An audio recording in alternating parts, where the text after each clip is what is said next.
Each actor without a face, and what if never went registered. Those who born, live, and die at Nutritia Land.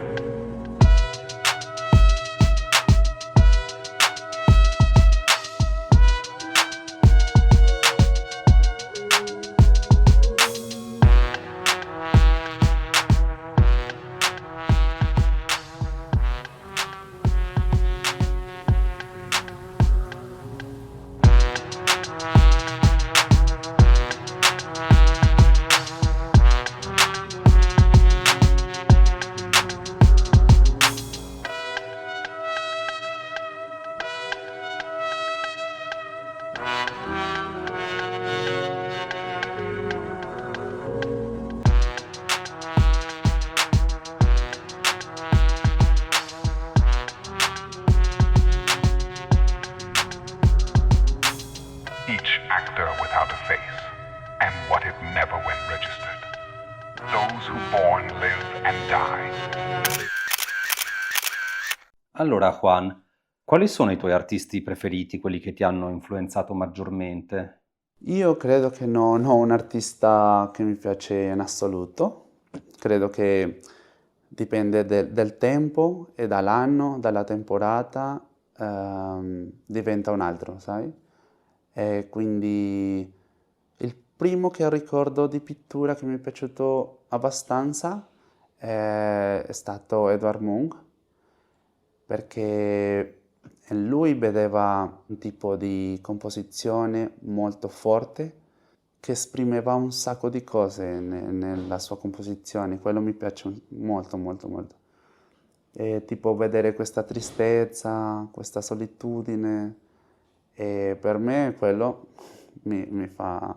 divento molto pazzo quando vedo a lui.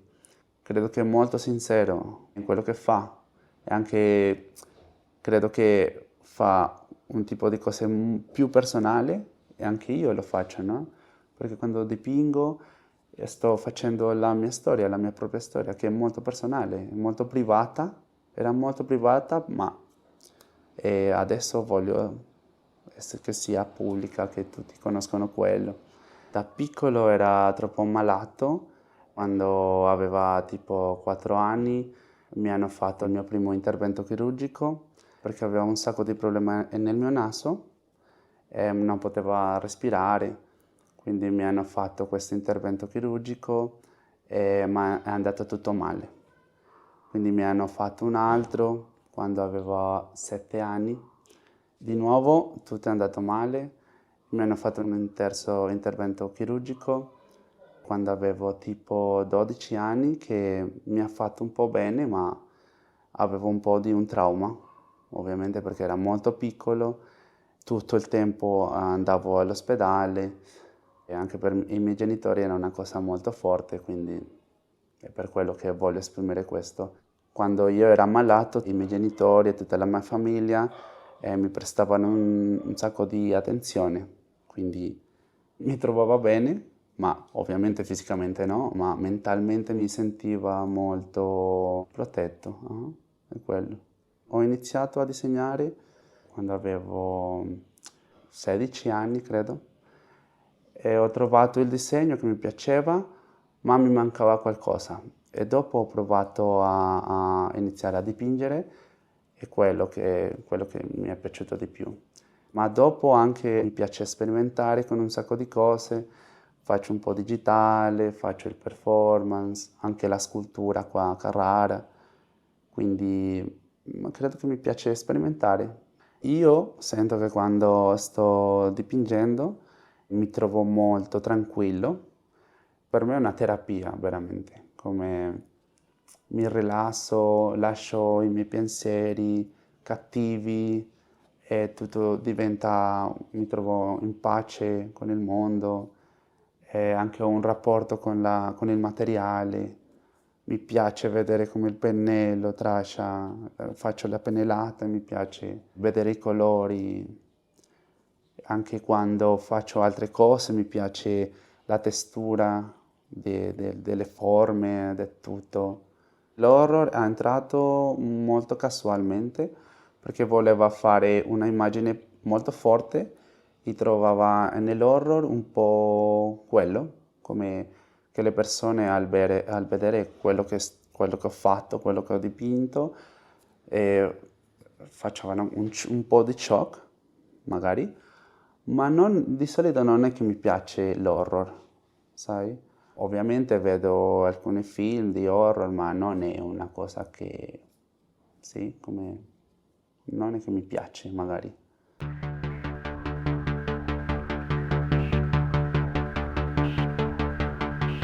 Manche mögen Ananas, manche mögen sie trocken. Manche mögen Ananas, manche mögen sie trocken. Manche mögen Ananas, manche mögen sie trocken. Manche mögen Ananas, manche mögen sie trocken. Manche mögen Ananas, manche mögen sie trocken. Manche mögen Ananas, manche mögen sie trocken. Manche mögen Ananas, manche mögen sie trocken. Manche mögen Ananas, manche mögen sie trocken. Manche mögen Ananas, manche mögen sie trocken. Manche mögen Ananas, manche mögen sie trocken. Manche mögen Ananas, manche mögen sie trocken. Manche mögen Ananas, manche mögen sie trocken.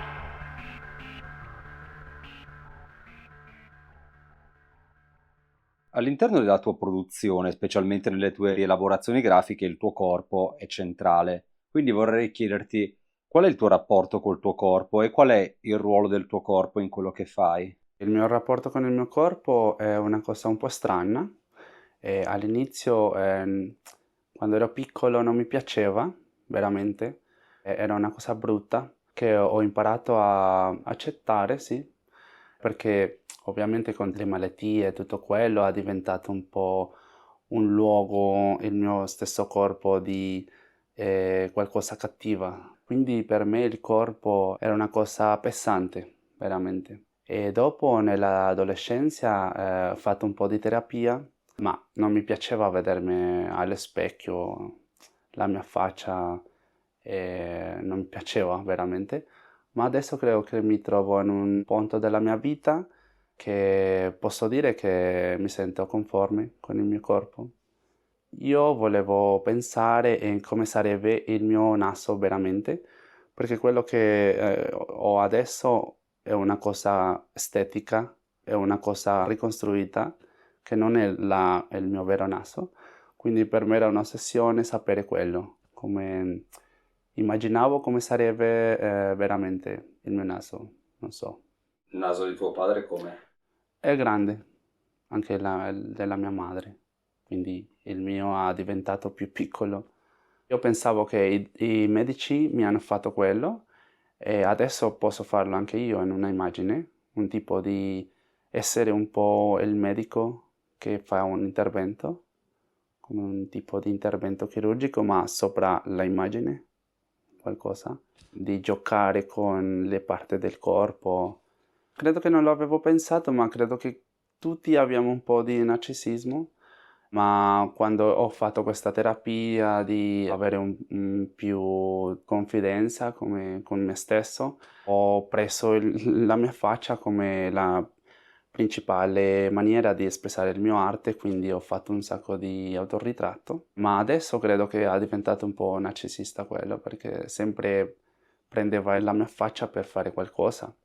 Anche era difficile trovare qualcuno che sia il modello per diventare un po' strana la faccia. Quindi ho alcune opere che diventa un po' brutto, non lo so, e scambio la mia bocca, la faccio un po' strana, quindi era difficile per altre persone vedere quello, no? Io stessa lo posso fare, ma non so se ho un rispetto per gli altri. Il componente di sessualità nelle mie opere magari lo trovo perché utilizzo un po' di il nudo. Ovviamente le persone quando vedono le parti intime del corpo umano magari pensano a una cosa di sessualità, ma non è che l'ho pensato, perché il mio tema va per un altro lato. Ci sono alcuni artisti che lavorano principalmente dal Giappone con questo tipo di elemento ospedalario, facendo questo gioco di un paziente come se fosse bambolotto. Quindi mi hanno detto quello, che sì, ho un feticcio con questo senso medico, ma in un punto magari, ma non è che ho provato a fare qualcosa sessualmente con questo indossamento, qualcosa, no, ma un'attrazione. Desdibujado en silencio y, entrecruzando memorias tejidas, un pasado encriptado en rastros de piel.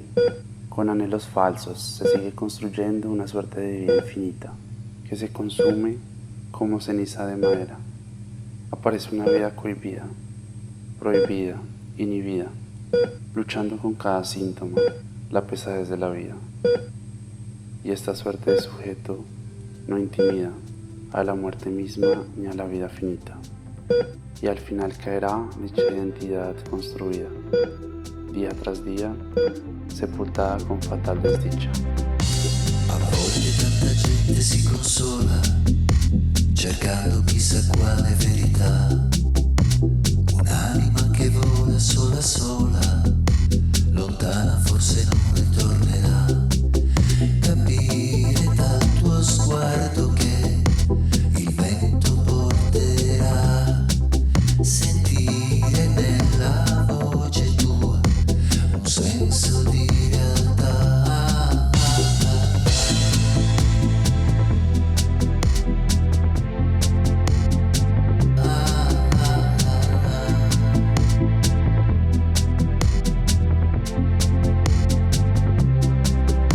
Sfiorando dolcemente il cuore tuo, io cerco chissà quale verità. La neve che ricopre questo amore è candida ma è gelida realtà. È tardi e non ti ascolto più, la strada intorno a me. Sentire nella voce tua un senso di realtà. Diventerai la mia nuova identità, sarai un bel sogno che al risveglio ancora chiaro rimarrà. Io vedrò la mia nuova ingenuità, sentire un battito d'amore come un senso di realtà.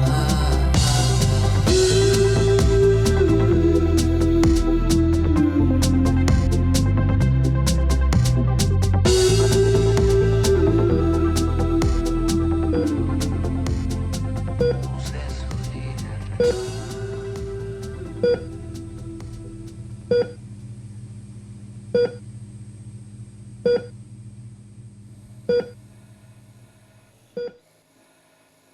Cosa ha pensato la tua famiglia della tua scelta di diventare un artista?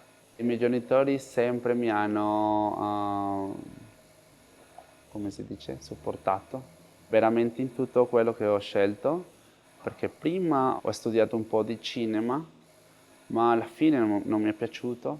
Gli ho detto a loro come no, la verità non mi piace, voglio scambiare, voglio fare l'artista, e mi hanno detto ok, va bene.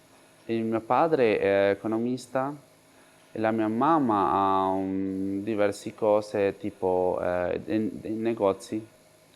E ho una sorella che si chiama Daniela e lei ha fatto l'università tipo International Business e adesso lavora in un'azienda molto buona, quindi è molto diversa da me. Il luogo dove mi trovo, prima di tutto non era una cosa che mi importava, prima, perché quello che faceva era molto dell'interiore, del trauma, del passato. Quindi era un spazio che dalla memoria, no? Interno.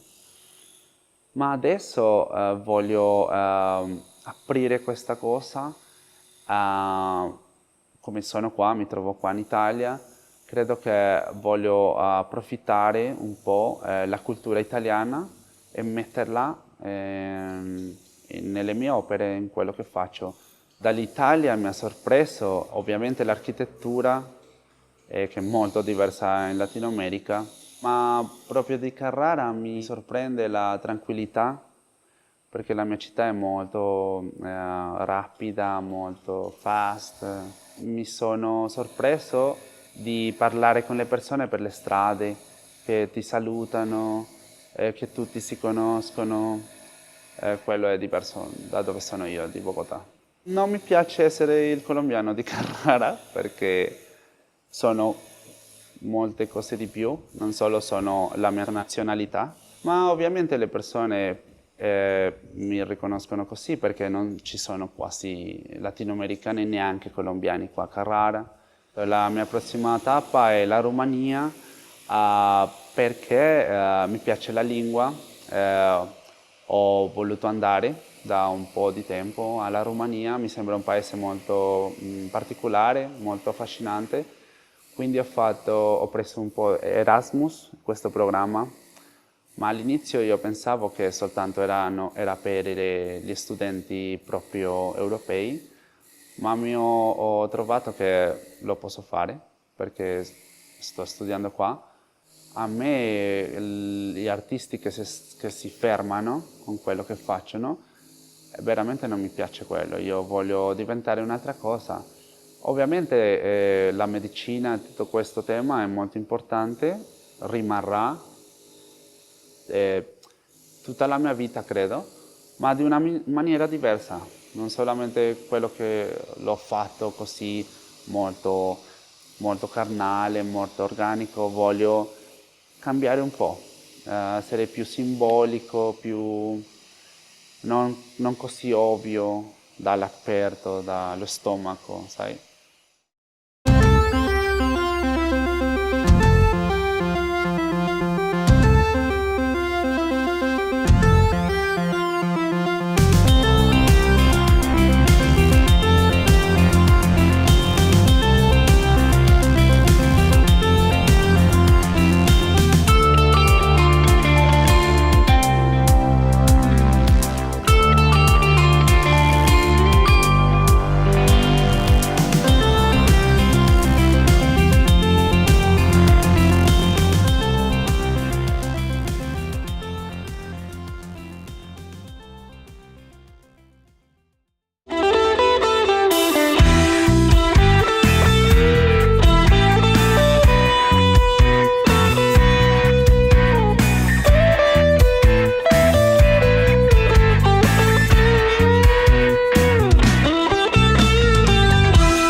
Allora, ti voglio al 1000 per 1000, carismatico come Evita Peron e brillante come Gabriele D'Annunzio nei suoi discorsi. Ma come sono io? Esatto. Vado a essere la mia personalità, no? Evita D'Annunzio.